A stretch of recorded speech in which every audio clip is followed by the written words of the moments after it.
our next guest is an entrepreneur, an Emmy award-winning journalist, and a talk show host. We're so excited to have him with us today. Please welcome the one and only Carlos Watson. Hey, Carlos. Hey, Carlos. Hey. Hey, Carlos. Good to see everybody. Thank you for having me. We are thrilled to have you. Welcome. And we have to say 2020 was a turning point for issues like Black Lives Matter, but there's still so much work to be done. Are you optimistic for the future of the movement, or how do you feel? You know what, I am. Part of it is I'm just the son of optimists, so that's probably part of it. I can still remember my grandmother talking about make a way out of no way, so I probably just come from optimistic people. But I also, particularly when I see how many young people weren't just in the streets protesting, but went to the voting booth and voted for change in record numbers. Like, that excites me. Their smarts excite me. Their passion excites me. And so I am. I know that we can't leave it up to them only, but I'm optimistic in part because of them. So great. How can we as citizens keep the pressure on our government to implement changes in ways besides protesting?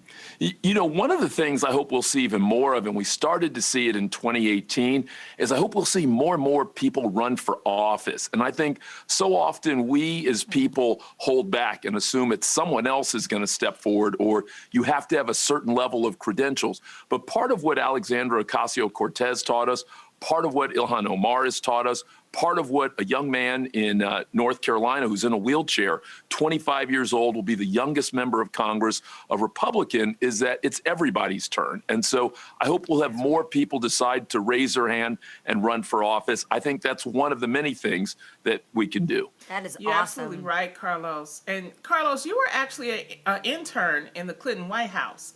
And since then, you've interviewed countless politicians. We always hear people in government use the phrase country over party. But are they really working for us? You know what? We have to keep them honest and ourselves. It's funny. Former President Obama once said to me, and has said to other people too, that we get the president we deserve. And so to some extent, it's up to us. You know what I mean? Think about how deep that is in so many different ways.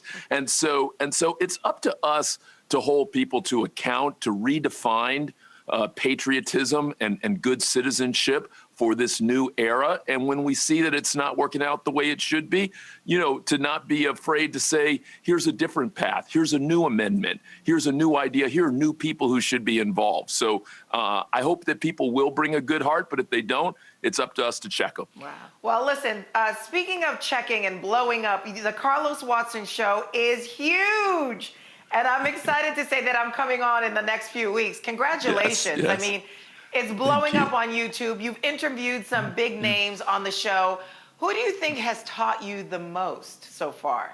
Oh, I like that question. As the son of teachers, I'd say a lot of people have taught me things. Ava DuVernay had really interesting things to say about love. She said, don't find someone who shares your interests. Find someone who shares your values. I thought that was interesting. There was a wonderful comedian. Isn't that good? That was good. There was a wonderful comedian named Ida. Yeah, there's a wonderful comedian named Ida Rodriguez who, when we were talking about difficult people, she's going to be such a big star. If people don't know her, they need to know her. She's going to be a big star. Yeah, I love what she said to me when we were talking about people who are struggling. And I know you guys have heard this phrase before, but I love how she used it. She reminded me that hurt people hurt people.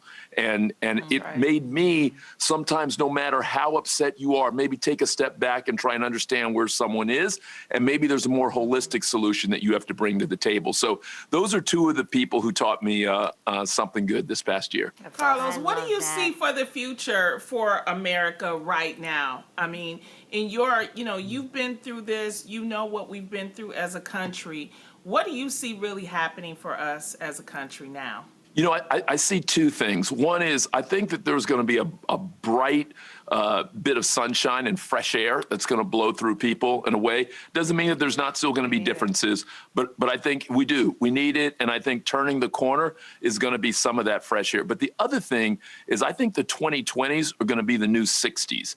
And by that, I mean that the last time the country really debated big, powerful issues, race, love, gender, work, capitalism, was the 60s.